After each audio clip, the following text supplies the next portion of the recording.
Sierra de Historias, con Alberto Garín.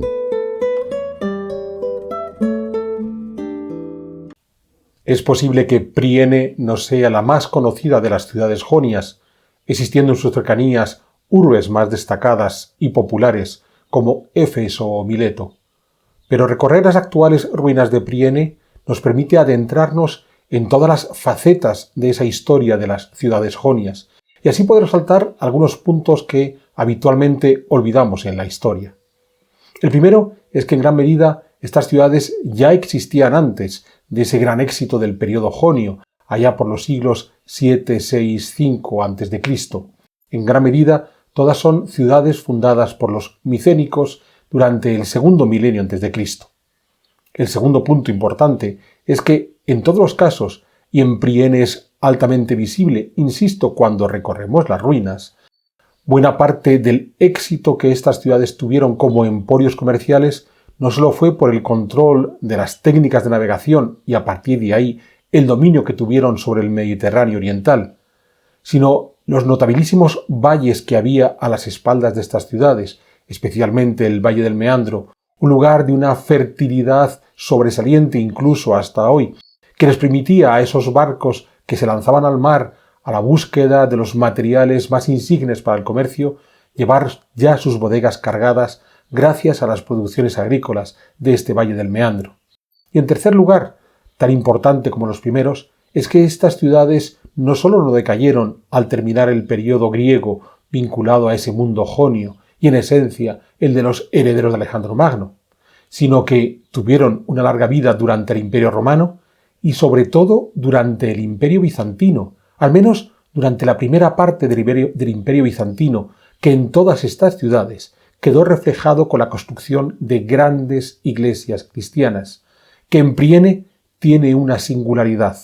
Frente a otras ciudades jonias, donde hay que salir a las afueras de la ciudad para encontrarse estos majestuosos templos bizantinos, Priene lo construyó en el corazón de la ciudad, demostrando de esta manera que la historia de las ciudades jonias no podemos centrarla exclusivamente en el periodo exitoso comercial del que nos hablan los libros allá en los tiempos de la Grecia clásica, sino en un dilatado periodo de tiempo que, comenzando en el segundo milenio antes de Cristo, había de llegar hasta finales del primer milenio después de Cristo. La ciudad de Priene se encuentra situada en la costa jonia de Turquía, en el valle del río Meandro, en la ladera sur de los montes Mícala, que separan este río Meandro del Caistro. Al norte de Priene, al otro lado de los montes Mícala, se encuentra la ciudad de Éfeso. Al sur de Priene, al otro lado del río Meandro, se halla la ciudad de Mileto, mientras que al oeste de Priene, separada por el estrecho de Mícala, está la isla de Samos. Esto hizo que, históricamente, Priene estuviera bajo el control de sus poderosos vecinos, esas otras ciudades de la Jonia griega, sin llegar a adquirir la importancia que tuvieron éstas. Sin embargo, recorrer la historia de Priene, y sobre todo los restos conservados de esta urbe, nos permite adentrarnos en las vicisitudes de este mundo jonio, quizás con más profundidad que cuando recorremos Éfeso, Mileto o Samos. Su origen, el de Priene, como la mayor parte de las ciudades jonias, hay que remontarlo hasta el año 1200 a.C., como una fundación micénica.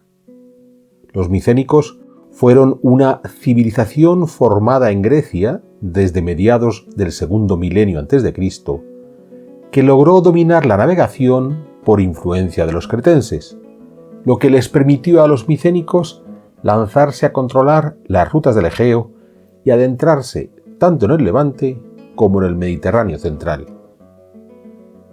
Este auge náutico micénico es lo que nos explica su empeño por fundar nuevas ciudades en la costa jonia, como Priene o las antes citadas Éfeso o Mileto.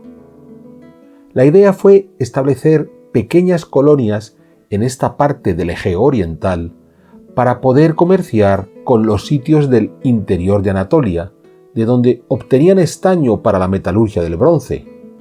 Recordemos, El bronce es una aleación metálica de cobre y estaño. El mundo micénico entró en crisis hacia el siglo XI a.C. y las ciudades jonias perdieron importancia, pero lograron recuperarse a partir del siglo VIII a.C., cuando volvieron a ser protagonistas destacadas del comercio del Mediterráneo oriental. No ha de sorprendernos. Como acabamos de ver, los micénicos habían entrado en crisis en el siglo XI a.C., sobre todo por las invasiones dorias, otro pueblo griego. El control del comercio marítimo pasó entonces a los fenicios, que a su vez decayeron cuando fueron dominados por los asirios a partir del siglo VIII a.C. Ese abatimiento fenicio fue aprovechado por los griegos en general y los jonios en particular para volver a convertirse en los señores del comercio mediterráneo. En este sentido, la ubicación de las ciudades jonias sobre las costas del Egeo, en una serie de puertos naturales, fue una ventaja que pudieron volver a aprovechar. Esa línea de costa se fue modificando, tanto por los movimientos sísmicos como por los aportes de sedimentos de los ríos Meandro y Caistro, además de las especulaciones inmobiliarias, en el caso de Éfeso, como vimos en la sierra de historias que hicimos al respecto. En el caso de Priene, esa retirada del mar se produjo en la época helenística, momento en el que se rehizo la ciudad. Priene, como el resto de las urbes jonias, había estado enfrentada al reino de Lidia durante los siglos VII y VI a.C., hasta que los persas acabaron con los lidios y se impusieron sobre la Jonia. A comienzos del siglo V a.C.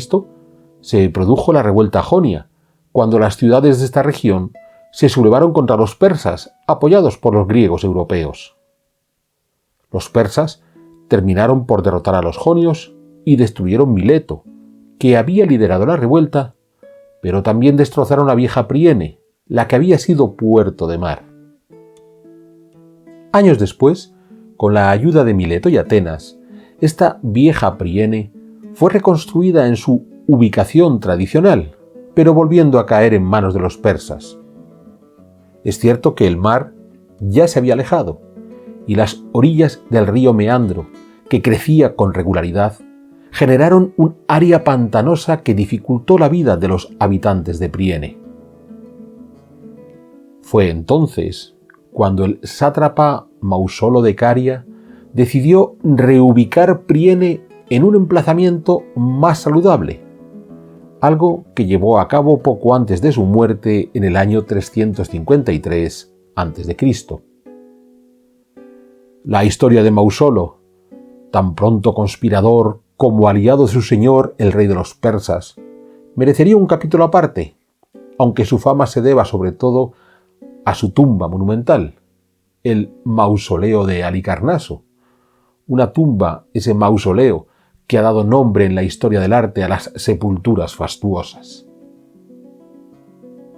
La reconstrucción de Priene por Mausolo supuso el traslado de la urbe desde las orillas del río Meandro hasta las cuestas de los montes Mícala, a cuya sombra se desarrolló la nueva ciudad en una serie de 4 grandes plataformas.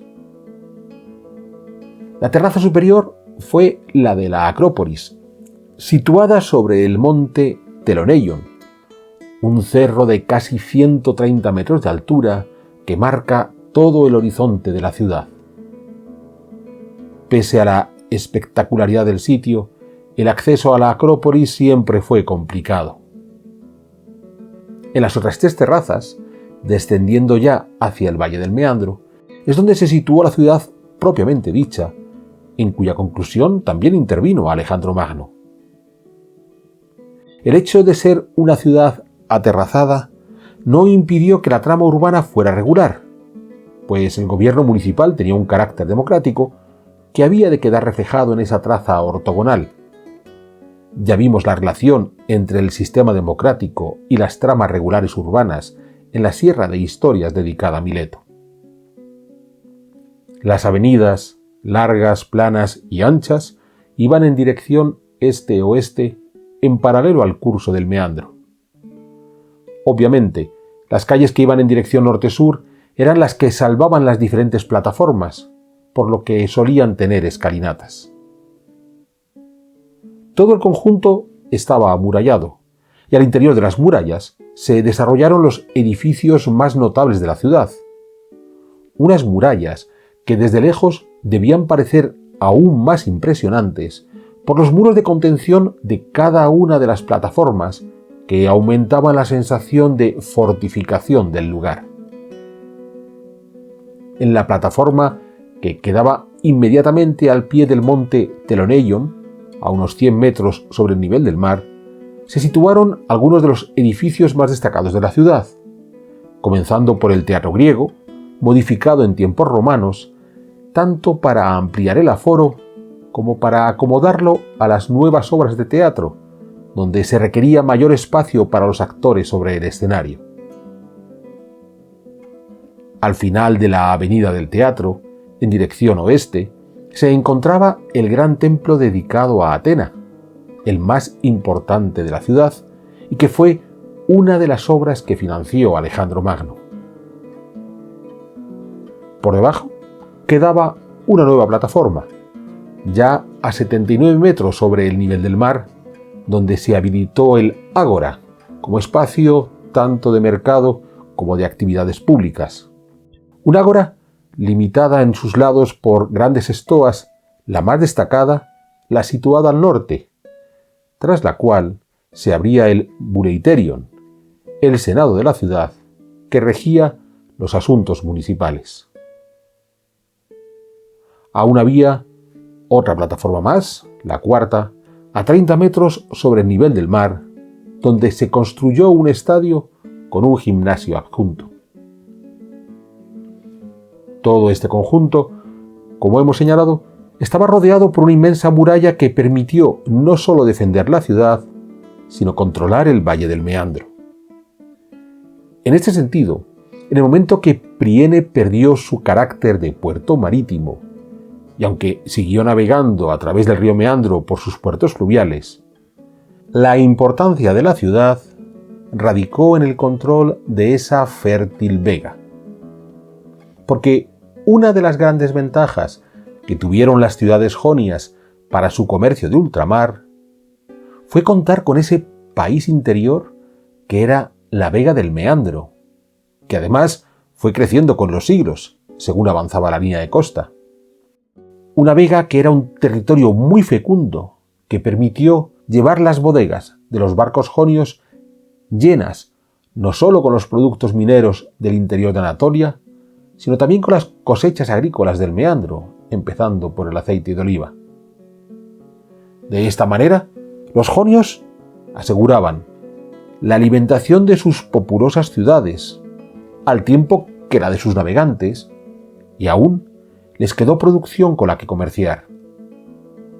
Para que lo entendamos desde una óptica hispana, el Valle del Meandro fue para los jonios lo mismo que sería el Valle del Guadalquivir para los sevillanos de los siglos XVI y XVII.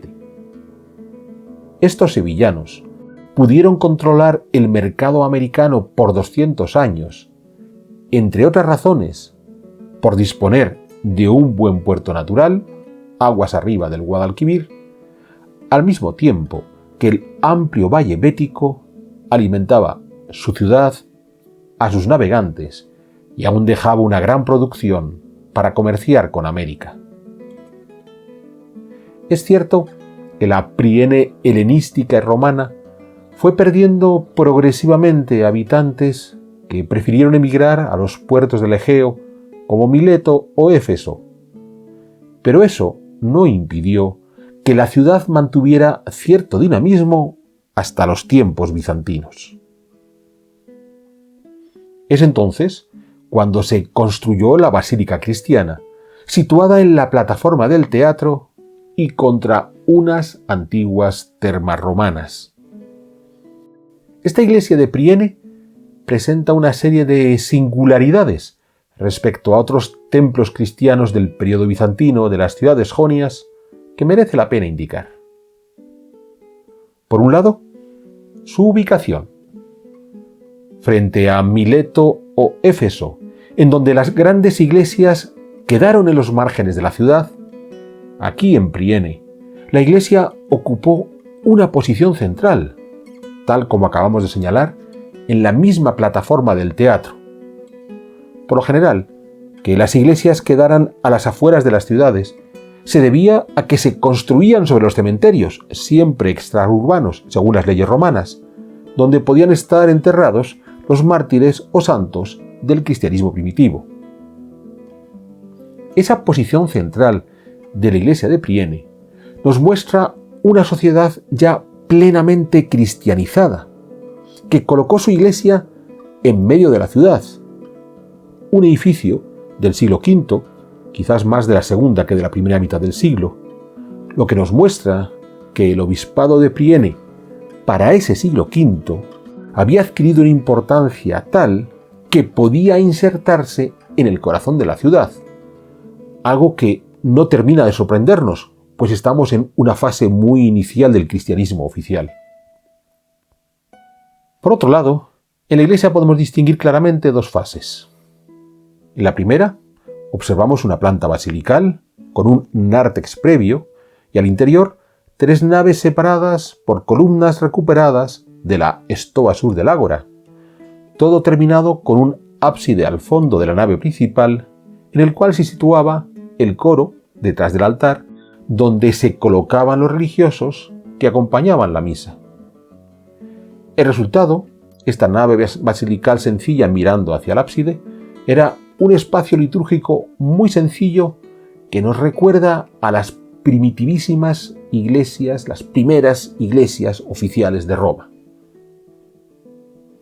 Sobre esta primera basílica se construyó, posiblemente a mediados del siglo VI, un nuevo edificio, también de 3 naves, pero con grandes pilares, agrandando las columnas preexistentes que pudieron servir para sostener cúpulas, además de la presencia de un ambón central en la nave principal, en el tramo central, un ambón que recordemos era un espacio donde el celebrante subía para entonar determinadas oraciones.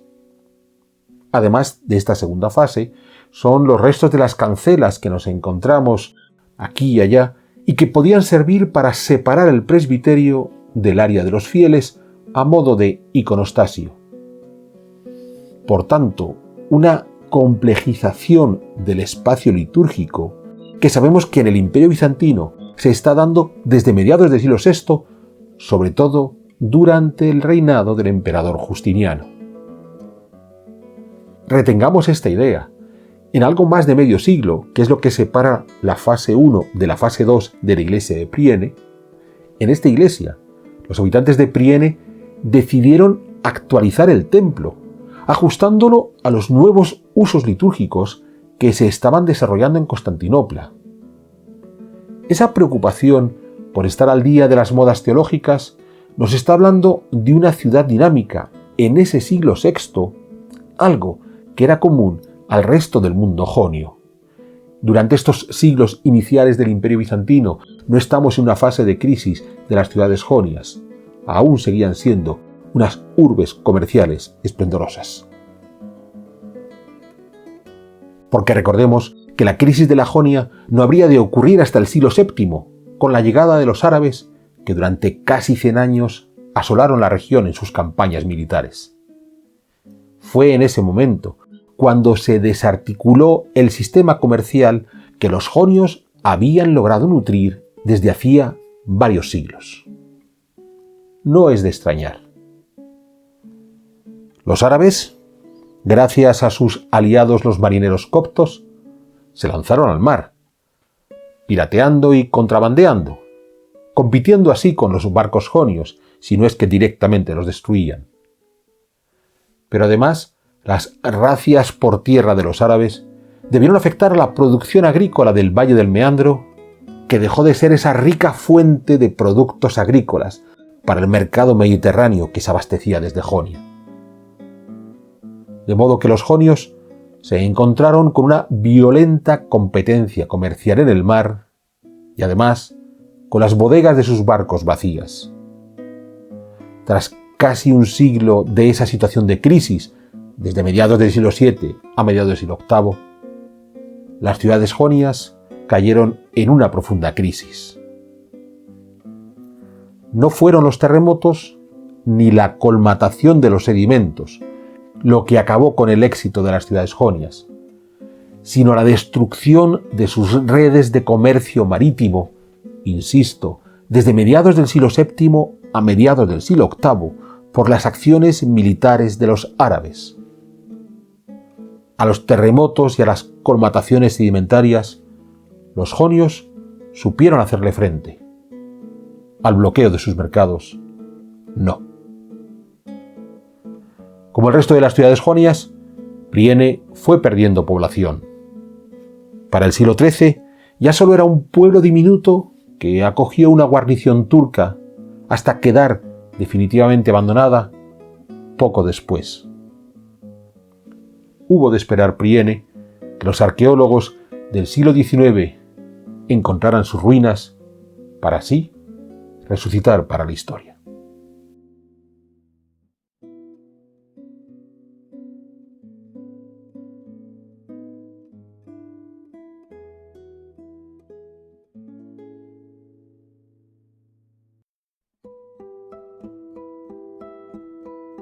¿Quieres incorporarte a la comunidad de Sierra de Historias?